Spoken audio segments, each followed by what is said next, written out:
Hello, boys and girls. I hope you're having a wonderful, wonderful day. Today, we're actually going to be talking about the elements of poetry and how the elements of poetry can help you determine the theme of the poem. So, meaning the theme, the main idea, how the meaning of the poem, a point of view. So, that is what I'm talking about when I talk about the theme. Okay, so elements of poetry do not just help you determine the theme of the poem, it actually also makes the poem more interesting by bringing out the emotion in the poem, by adding imagination in the reader's head. So actually, they're pretty interesting, the elements of poetry. Okay, so we're talking about the slideshow presentation before we begin.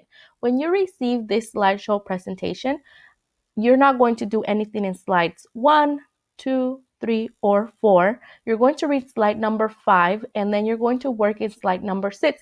Now, there's going to be an extra slide in this slideshow presentation, which is slide number 7, which is going to be the exact same replica of slide number 6. You do not have to fill it in. You only have to fill in one. However, if you have more to say about the poem, please go ahead and use slide number 7 to add your thoughts. Okay, let's begin. Elements of poetry. So the first element we have is alliteration, and this is it's basically the same sound at the beginning of each of the words, of two or more words. So for example, we have pretty princess with the p sound. Pretty princess, p. Or busy bee, we have the b sound in busy and bee. Okay, so once again, alliteration is in the same sound at the beginning of two or more words. Assonance is actually a partial rhyme, which has the same initial vowel sounds amongst different words. So it's not the beginning sound, it's the beginning vowel sound. So for example, we have the tundra left the men hungry for buns. The t is the not the t, but undra, hungry, uns. So the tundra, the un, un. So those are the beginning sounds, the beginning vowel sounds. They're basically like a rhyme, but at the beginning. Okay, and then we have a metaphor, which is a comparison that does not use the words like or as, and we had talked about this before. We talked about how, oh man, I'm like getting itchy. We talked about how, what's his name? Albert was the walking Google. So that's a metaphor, meaning that Albert is very smart, just like Google. And then we have an onomatopoeia, and I can't pronounce this word correctly. Onomatopoeia words are like exactly the same as they sound. So when we think about a bee buzzing, it's like buzz. That's exactly how we write it, buzz.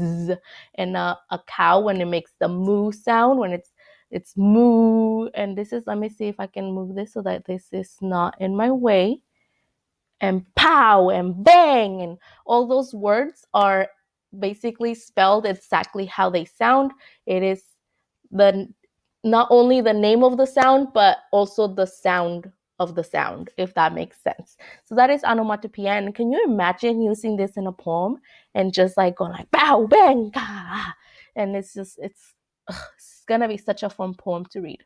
Anyway, let's continue to the next. And then we have repetition. And as you can tell, repetition is when the same word or phrase is repeated throughout the poem. Now, this is very important because the point is to emphasize the significance of the poem.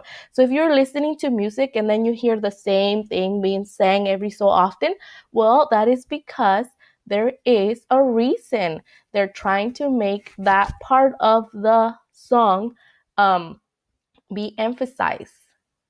Okay, so repetitions, it just emphasizes the significance. So if you're reading a poem and they keep talking about singing, then think about, why is it important?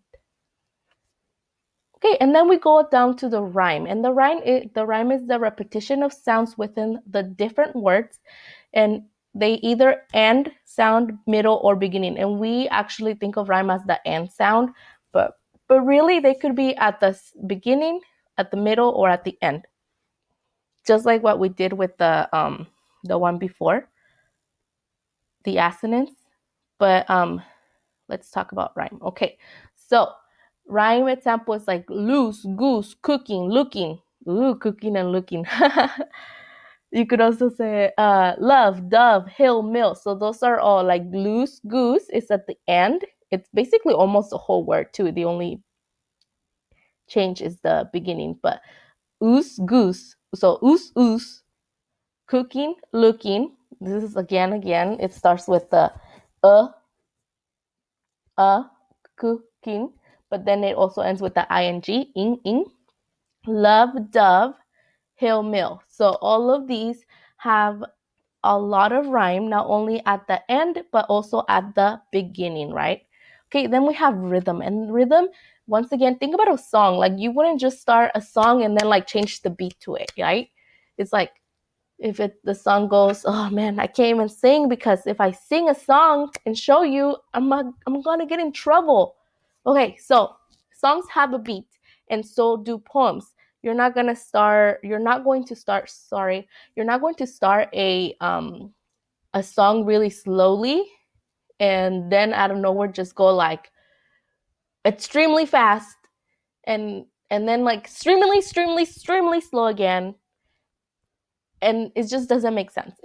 The poems have a rhythm to them, so it's called the meter or and within each stanza. So you might want to pay attention how best to read these poems because they have a rhythm, and a lot of the rhythm comes from the way it sounds and the syllables, and not the that you're reading. So okay, so rhythm. Think about when you're reading, when you're singing a song, it's the exact same thing as a poem. It has a rhythm. Theme, which we talked about, is the message, the point of view, and the idea of the poem. So what is the poem trying to tell you is what you're trying to figure out. A simile, once again, we talked about this before in the first video. A simile is a comparison using the words like or as. For example, life is like a box of chocolates. So when I say that, I'm saying, oh my goodness, life is so good. Life is good. Or busy as a bee, because bees are always working. So, hey, that means that you are always working. Okay. Then we have symbol, and symbol is actually a representation of something else through association or resemblance of convention. So sometimes flowers, if you're talking about a poem and it's a poem that was written during like the end of World War II, and they're talking about a flower, that is probably going to mean something different than if I write a poem today talking about a flower. So you have to think about the what you're reading and when the poem was written to know what that symbol means. Okay, so personification. So this is, once again, we talked about this before. It's like giving an animal or an inanimate object, so like a computer, a pencil, human characteristics. So for example, like my computer is being stubborn today. So computers do not get stubborn because they do not have feelings, but we're saying that they're being stubborn, that they're not working with us. Once again, it's just not working, right? Or the owl is wise, sitting in a tree, seeing all, saying little. And owls are animals, but are they wise? Like, So once again, the word wise is usually applied to a human, usually a person who knows a lot about life.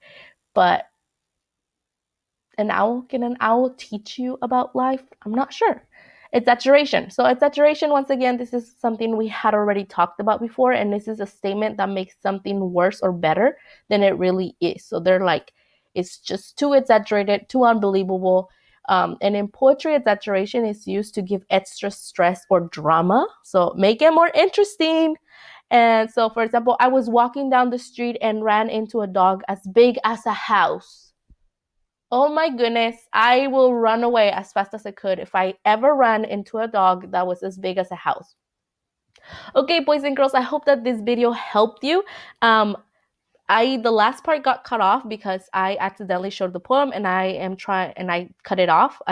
So this is my goodbye. This is where I'm leaving you at, and I hope that this helps you. If you have any comments, questions, or concerns, you know that you can contact me. Remember, we have a meeting today at 12 using the video call system Zoom. So check your emails, check your what's it called? Calendar. Sorry, the word flew out of my mind. Check your calendars and accept the invitation. This is all for now. Bye, boys and girls.